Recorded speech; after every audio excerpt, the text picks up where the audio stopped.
December 1, 2024 ఆదివారం ఎగిరేసి మదనపల్లి మార్కెట్లో tomato stock అంటే దిగుమతి ఎలా వచ్చి మనం ఎవరిలో తెలుసుకుందామండి.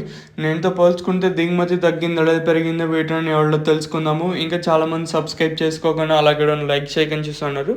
వెంటనే లైక్ ప్లస్ సబ్స్క్రైబ్ చేసుకోండి. ఇంకా విషయానికి వచ్చినట్టయితే అంటే నెలలో మొదటి రోజు వచ్చేసి ఇది వచ్చేసి 1వ తేదీ ఆదివారము. ఇంకా ఈరోజు స్టాక్ విషయానికి వచ్చినట్టయితే మొలకల్చీరు మార్కెట్ రెండో యాక్షన్ ఒక ₹50 అటు ఇటుగానే జరిగింది. మళ్ళీ రెండో యాక్షన్కి వచ్చేసరికి ఇంకా మన మదనపల్లి స్టాక్ విషయానికి వచ్చినట్టయితే వర్షము డే అండ్ నైట్ కంటిన్యూస్గా పడుతూనే ఉండింది. అంటే చినుకులు చిరుజల్లులు అంటాం కదా, ఇట్లా పడుతూనే డ్రిజిల్స్ అంటాం కదా, ఇట్లా పడుతూనే ఉండింది. వర్షం వచ్చేసి ఏమాత్రం ఆగలేదు. నాట్ ఓన్లీ మన మదనపల్లి, అంగళ్ళు, ఎంటైర్ మన అన్నమయ్య జిల్లా మొత్తం తీసుకున్నా కూడా డే అండ్ నైట్ సిచ్యువేషన్ ఇలానే ఉండింది. ఓవరాల్ నిన్న మొత్తం అంతా వచ్చేసి ఇంకా స్టాక్ విషయానికి వచ్చినట్టయితే టీవీఎస్ మండి లైన్లో స్వల్పంగా పెరిగింది. అలాగే జీపీఆర్ మండి లైన్లో దిగుమతి తగ్గింది.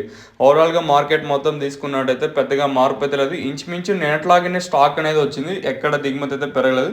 ఈ పక్క లైన్లో నేటితో పోల్చుకుంటే స్వల్పంగా పెరిగింది, ఈ పక్క లైన్లో తగ్గింది. అట్లా ఓవరాల్గా మనం మ్యాచ్ చేసుకున్నట్టయితే ఇంచుమించు నేట్లాగానే ప్రస్తుతానికి అయితే స్టాక్ అయితే ఉంది. మరి ప్రైజెస్ అంటే ధరలు అనేది ఏ విధంగా వెళ్తే చూడాలి. ఛానల్ అయితే మీరు సబ్స్క్రైబ్ చేయడం మర్చిపోద్దండి.